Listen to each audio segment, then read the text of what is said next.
Hi, I would like to talk to you about something's on mine. I'm sorry if this video is a little late. Just I got up a little later than I was expecting. Just yeah, I had a game night last night in my church. And just had a fun time. Although I didn't really interact with much people at the church. Just I mean, did have what did a contest of Bible trivia with somebody. It was a for I think it was the first time visitor at the church, and just probably probably could be Russian or like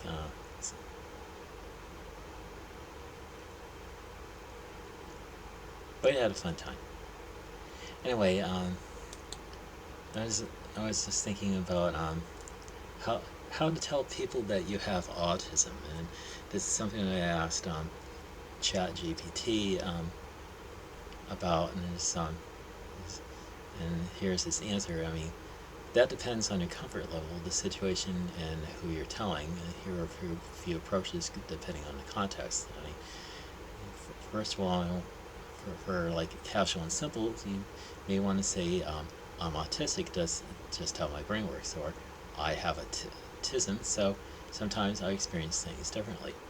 And or I'm on the autism spectrum, which means brief explanation if needed.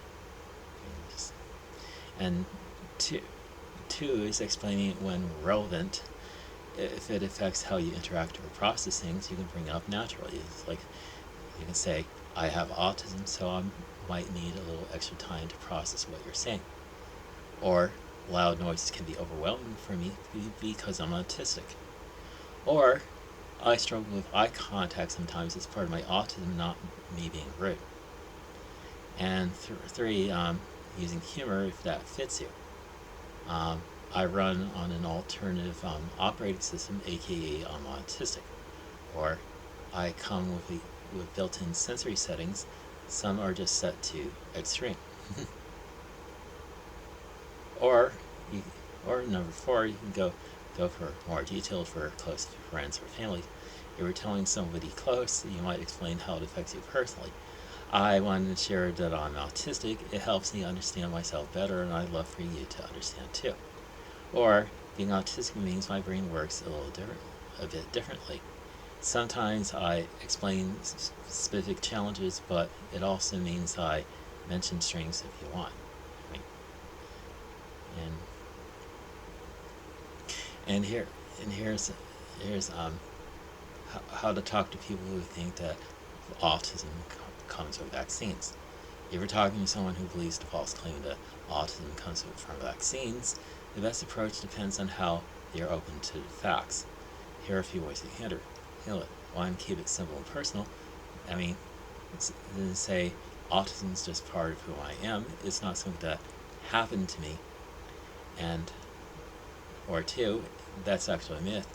Autism is genetic, and research has shown no link between vaccines and autism. Or two, use science if they're open to it. And you can say that idea started from a study that was completely debunked and retracted.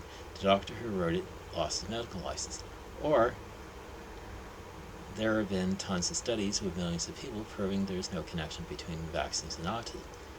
Or three, you can redirect the conversation and say, even if that were true, what's wrong with being autistic? Or, regardless of where autism comes from, it's not something to fear or prevent, it's just how some of us are wired. And there's four, addressing the fear. Sometimes people push this idea because they see autism as a bad thing. You can say, I understand that you might be worried, but autism is not a disease or something to be afraid of. Or the other thing you could say is the real issue isn't vaccines, is that society needs to do a better job accepting autistic people for who we are. And now here's how to talk to people who think only children have autism because maybe adult who has autism. If you're talking to someone who thinks only children can be autistic, here are some ways you can respond. First of all, you can keep it simple and direct. You can say autistic children grow up to be autistic adults. That's how it works. Or two, autism is not something you can outgrow. I've been autistic my whole life. Or two, you can use a bit of humor if that fits you. I mean, you say, yep, I was an autistic kid once, then I level up to being an autistic adult. Or you can say, surprise, we don't disappear at 18. You can educate gently if they're open to it. You can say autism is the lifelong neurological difference. Some of us don't get diagnosed until adulthood. Or you could say a lot of people learn to mask their autism as they grow up. That doesn't mean they stop being autistic. And four, you can share your personal experience. You can say, I didn't suddenly stop being autistic when I became an adult. I've always been this way. I just learned how to navigate things differently.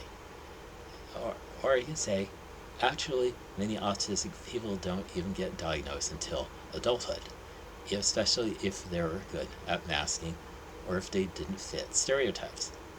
And here's how you might want to address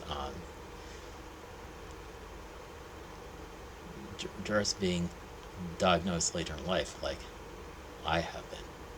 I mean, you can say something like, well, first of all, you can keep it simple. I wasn't diagnosed until later in life, but I've always been autistic.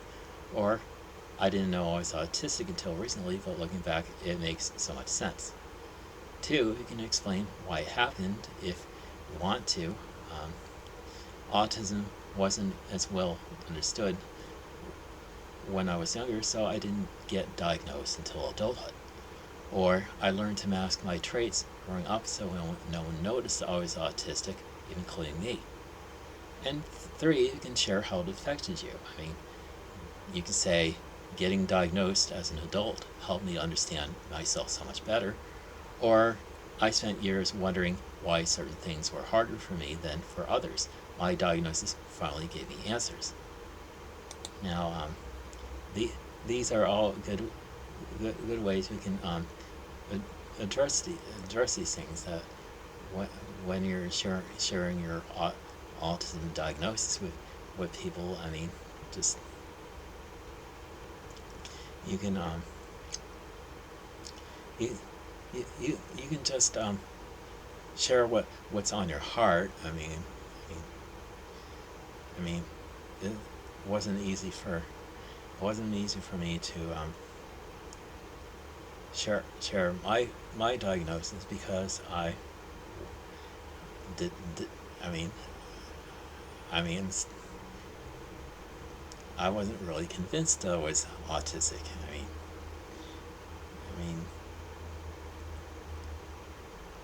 I waited 50-something years to get a diagnosis of what I probably have, because I didn't know what kind of mental illness I had. And I just asked in conversation with my therapist, and she shared it with me. Just saying I was diagnosed with autism spectrum disorder, and eventually shared it with other people, because I just want to be open with people. Of course, it's always going to be a struggle.